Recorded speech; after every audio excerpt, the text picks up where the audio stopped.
Bonjour mes amis, c'est moi, Paul Régimbert, et je suis un être humain, comme je me plais très souvent à le dire, mais surtout à me le rappeler.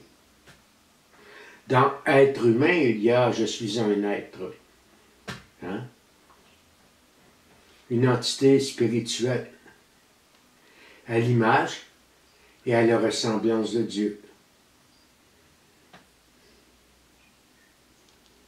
Ça a pris ben du temps là, avant que je sois conscient de ça, là, puis que je te dise ça.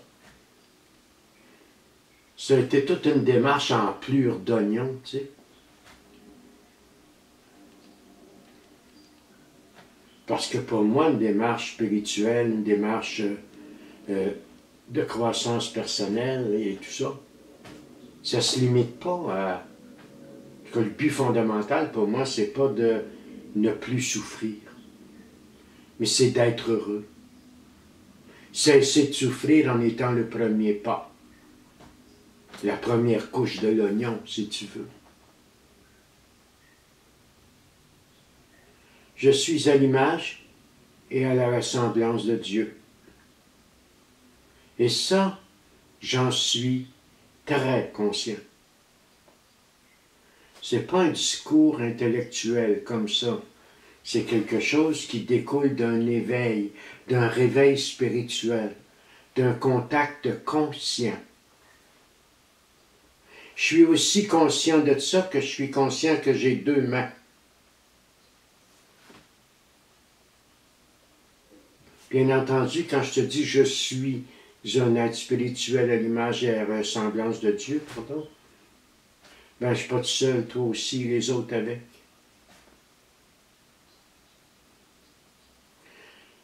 Il y avait un gars il y a 2000 ans, moi j'aime ça faire référence à lui, Jésus de Nazareth, qui, soit dit en passant, n'a jamais fondé aucune religion, là. Lui disait, il sera fait selon ta foi. Puis quand je regarde comment il se comportait avec les gens, j'en suis venu à la conclusion que l'essentiel de son message, c'était le suivant. Quand il parlait de lui, il disait toujours le Fils de l'homme, le Fils de l'homme, le Fils de l'homme. C'était important pour lui qu'on sente qu'il était comme nous. Puis quand il parlait de nous, il parlait toujours de « vous êtes le sel de la terre », vous êtes une ville bâtie au sommet d'une montagne, il n'y a plus de joie dans mon cœur quand un seul d'entre vous se tourne vers lui, etc. Il était tout le temps en train de vouloir nous faire prendre conscience de notre nature divine et de nous parler de sa nature humaine. Le but étant, bien entendu, qu'on puisse créer une relation avec lui. Comme Nazareth, il savait très bien une chose, hein? C'était un thérapeute. Ah oui.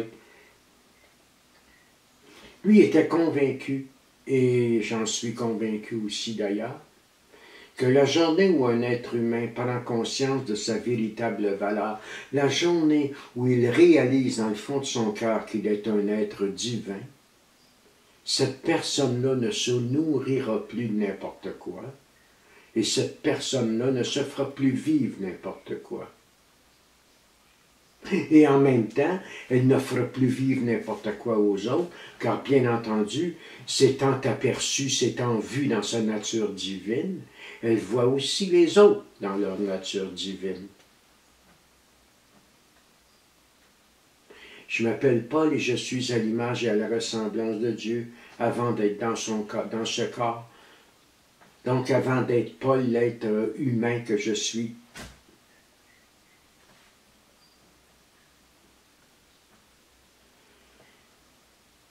Le problème, c'est, vois-tu, je me suis traité comme je croyais que j'étais.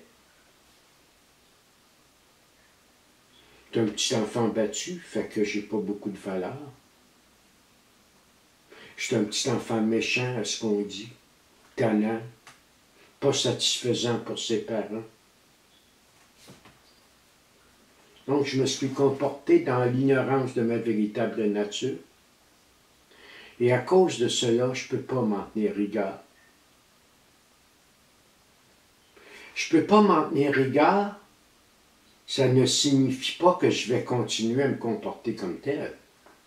Ce que ça signifie, c'est que je ne peux pas être jugé, comme disait saint Paul, je ne peux pas être jugé selon une loi dont je ne connais même pas l'existence. Je m'appelle Paul et je suis un être humain. Je suis l'amalgame d'une entité spirituelle divine avec un grand singe évolué qu'on appelle l'Homo sapiens. Et ceci, en tant que tel, selon moi, c'est déjà un miracle.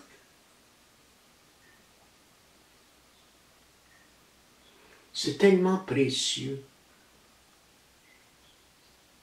Pas moi comme individu, mais la vie, tout ce qui est vivant, tout ce qui est sacré. Le fait d'avoir pris conscience comme ça de ma valeur, de mon identité divine, de mon essence, de ma nature divine, a eu pour résultat de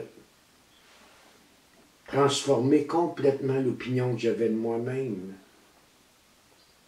En ayant transformé l'opinion que j'avais de moi-même, dans son fondement, ben, j'ai changé mes attitudes vis-à-vis moi-même. J'ai changé mes attitudes vis-à-vis des autres. J'ai changé mes attitudes vis-à-vis ma façon de les percevoir. Je ne suis pas fait pour la nourriture vide. Je ne suis pas fait pour ça. Je suis fait pour l'amour. Je suis un être spirituel. Je suis fait pour l'amour et tout ce qui en découle, tout ce qui en entoure. Et pourtant, j'ai mené une vie de belliqueux, une vie d'anorexique affectif et spirituel, à cause de cette inconscience de ma nature. Comme Nazareth, il disait, si même ton œil est dans le noir, quelle noirceur? Mais ça, quand il fait tellement noir et depuis si longtemps que tu n'es même pas conscient de la noirceur qu'il fait, plus que ça, je prétendais qu'il faisait clair et que je voyais clair.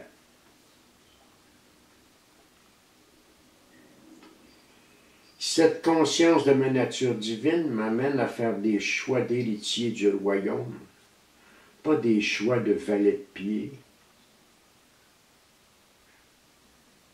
Dans les fraternités, dans le mode de vie, dans leur mode de vie en 12 étapes, on dit la 12e étape, au départ, ayant connu un réveil spirituel comme résultat.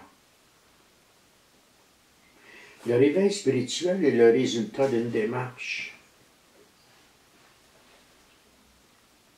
En tout cas, peut-être pas dans tous les cas, mais je pense humblement dans la plupart des cas.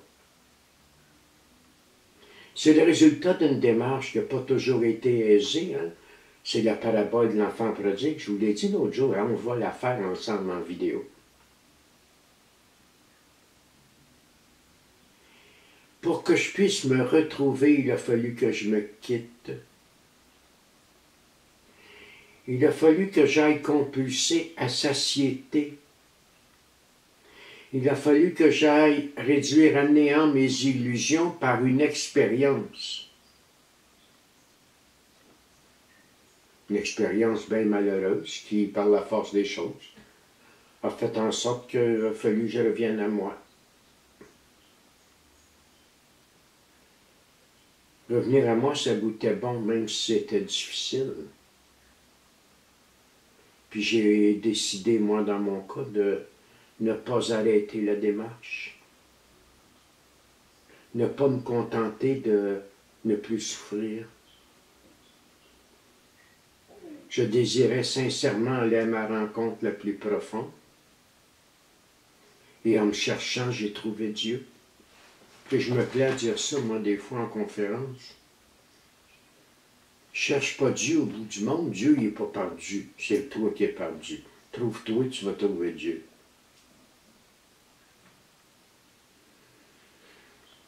C'est un peu ça qu'on dit quand on dit dans la 12e étape, ayant connu un éveil spirituel comme résultat de ces étapes.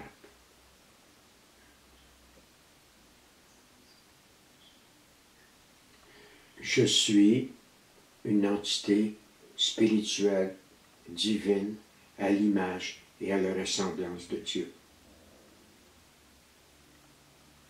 Je ne suis pas fait pour la noirceur, je ne suis pas fait pour la querelle, je ne suis pas fait pour souffrir, je ne suis pas fait pour faire souffrir, je ne suis pas fait pour le doute.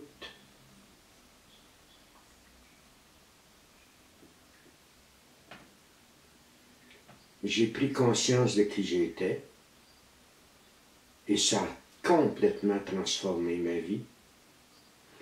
J'ai pris conscience de qui vous étiez et ça a totalement transformé ma façon d'être en rapport avec vous autres. C'est ça que je voulais te partager dans cette petite vidéo-là. Ça me tentait de te partager ça. Je te souhaite une belle journée, puis on se revoit dans 2 ou 3 jours. On va voir.